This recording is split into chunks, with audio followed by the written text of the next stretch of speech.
Veterans are being stalked by the police officers. Veterans are being harassed by police officers. Veterans are being targeted by police officers. Hi, I'm Gabriel Rains. Sacred Awakens is the name of my show. I'm on Indy 100, and that's an NBC affiliate, not affiliated with NBC. And I am a veteran who's been stalked. Now, I used to think that it was because I was on the radio, because I fly a rebel flag, and that's not actually a rebel flag. Go Google what that is, and why I have that flag, and why I know the Constitution, and how my constitutional rights, my civil rights, have been violated because I have spoken out against who? Well, Harris County HPD, League City HPD, Friendswood HPD, Santa Fe, Texas PD, the Galveston County Sheriff's Department, League City Sheriff's Department. Did I mention them again? Did I mention that I went against the judges, and I still go against the judges? Judge Greg Hill in Brazoria County. Joe Stevens is a judge in, I believe it's Chambers County. He's a good friend of mine. So not all judges are bad, but the judge of Galveston County, Mark Henry, well, he's got some explaining to do, as does the sheriff with Galveston County. So why am I coming on here on my platforms and using my voice? Well, I've been targeted. My dog's teeth have been knocked out. I have been falsely imprisoned. My service weapon was illegally confiscated. I've been targeted. And I come to you tonight because time and time again, veterans are coming up to me and saying, hey, is this going on with you? Tonight, an Army veteran, a Special Forces, an Army Ranger came to me and showed me proof that he's been being targeted. Now, this has been going on for months, but I didn't really have any proof until tonight, where he showed me images, where he's got videos and photos. Now, I can't disclose that source, but I'm sick and tired of it. Why? Because here recently, as much as 4 months ago, I was targeted because the police were watching my Facebook videos and saw a video where I recorded a video of me rapping with a rapper. Now, I didn't know he was a real gangster rapper. I didn't know he was wanted on murder. But 2 days later, after I posted that video, somehow the police showed up to my undisclosed location where I live in an RV. I don't have this RV listed as any address. As a matter of fact, I have a different address listed as my permanent address where I get the mail. And yet they somehow found me. Now, how did that happen? How did they happen to come across a video that I only posted on 273 views is what it got? And I only posted it on Facebook. I didn't post it on all my social media, nor did I post it on my podcast. And yet they found me. They interviewed me and interrogated me, thinking that I was a criminal, only to get information on that said individual, which happened to be wanted for murder. Okay, he's behind bars. I get it. I know what it looks like. But how did they find me? Was it the drones that the sheriff was flying over, that I caught flying over? That I caught flying over my RV, recording my license plate and my RV location? Is that how they found me? Was I targeted because I've spoken out against Precinct 8 constables and them almost killing my dog, or the sheriff harassing me and harming my dog, or HPD, or the constable, or I can go on and on. Folks, this shit's happening every day. And you know, I've dealt with it, man. I thought I was crazy. I thought I was insane. My family thought I was insane. But now more and more veterans are coming to me expressing this, and they don't want to be, well, they don't want to be put on camera, and they don't want to be quoted because they're in fear.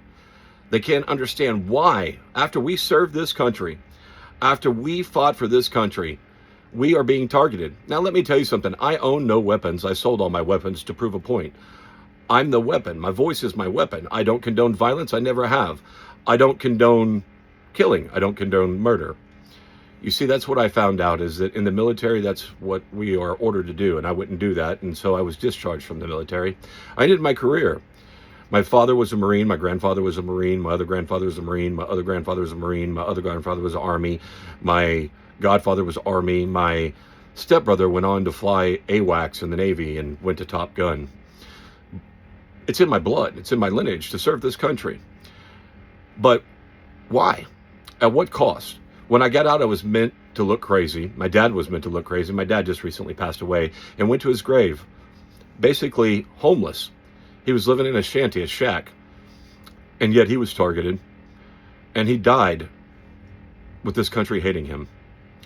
And I've faced homelessness. I've had to take the law into my own hands and go get my own belongings back that were stolen because the police wouldn't take a report.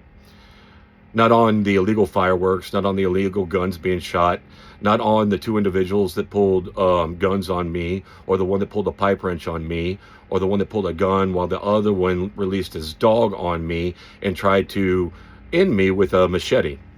None of those were taken seriously, right? But I have paid the price, and that's fine. But what's not right is the other individuals, all of us paying the price. When is enough enough? When does it end?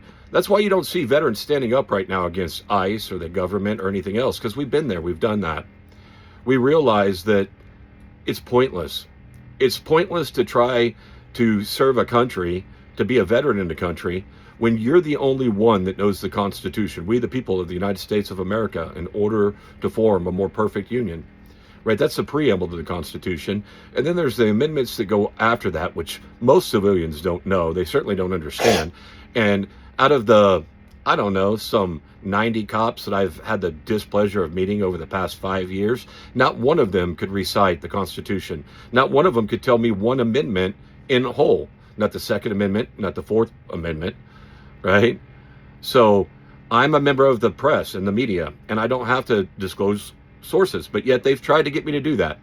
They confiscated my service weapon illegally, took it from me, won't give it back. That was almost $5,000, right? Why? Because they can. Because they think that we won't do anything. They think that we won't speak up. Now, I'm just one man, but now more and more men and women are starting to speak up, and the vast majority of them are all veterans. Does this bother you? Does this bother you that your son or your daughter will probably be drafted because nobody wants to join the military? And then they're going to be treated like shit while they're in. And then when they get out, they're going to be, well, they're going to be ridiculed. They're going to be put on a watch list. They're going to be put on a gun do not buy list. And then they're going to be given a bunch of medication to try to get them to woo-saw, right? And then the government is going to come after them. They're not going to get any health care from the VA. They're going to face homelessness. They're going to face ridicule. They're going to be spit on. They're going to be yelled at. They're going to be made fun of. Is that what you want, ma'am, sir? That your children have to go through that? As my father did, as I've had to? Now, I've got thick skin. My dad ensured of that. So did my grandfather, and so did the military. But what about the ones that don't have thick skin? What about the ones that just couldn't handle to be in the military? They couldn't take it, and so they're fragile, and they come home. You know, I ended my life. I was part of one of the 22, and I started a nonprofit. Well, I tried to start a nonprofit for veterans. That's Sacred Awakens. It became a radio show, but I couldn't finish that because, well, my wife thought I was crazy and left me after saving multiple lives on a day. One day when she finally saw me in action, and she saw me cry in the backyard for 2 months afterwards. She couldn't handle it. She took off. But I've been one of the 22, and I got over it. I've been an alcoholic, I've been a drug addict, I've been a sex addict, I've been a lot of things. But now I'm just a voice on the radio, speaking for those that are no longer with us and speaking for those that are afraid. So I've written papers on this. I'll be sharing more on this. But Houston, we have a problem. You can't even solve a serial killer in the bayou that I know is a serial killer. You know how you solve that? Put us veterans over there. Put us veterans over there. Arm us. Pay us. Pay us to patrol that. I bet you that shit won't happen then. Show us some respect. I know a thing or two. In Houston, the problem is the government. The problem is the police officers. Now, as I said, I don't hate police officers. I respect the uniform. I respect the chain of command. I don't respect the individuals that don't do their jobs. And I don't expect or respect anything in government. I don't expect anything from the government, and I can't respect a government that doesn't have, well, we the people's back and a veteran's back. But you all tell me, civilians, when's enough enough? Tune into my show. Follow me. Google me. Gabe, J-B-E, Rains, R-A-I-N-S, Sacred Awakens. I'm on all social media, iTunes, Spotify, iHeart. I'm just about everywhere, and I'll be back on the air real soon as I find a safe space to, well, be awakened and, well, be a veteran. So I'm finding that now, and I'll be back on the radio, and I'm going to tell the truth, and I'm not going to stand down, because what do I have to lose at this point? Peace, I'm about that. Love, I'm about that. War, I'm not about that. Truth, that's me. And in the end, there's only love. I salute all the veterans that served, and I've got your back, and I've got you, just like I said I would. Peace.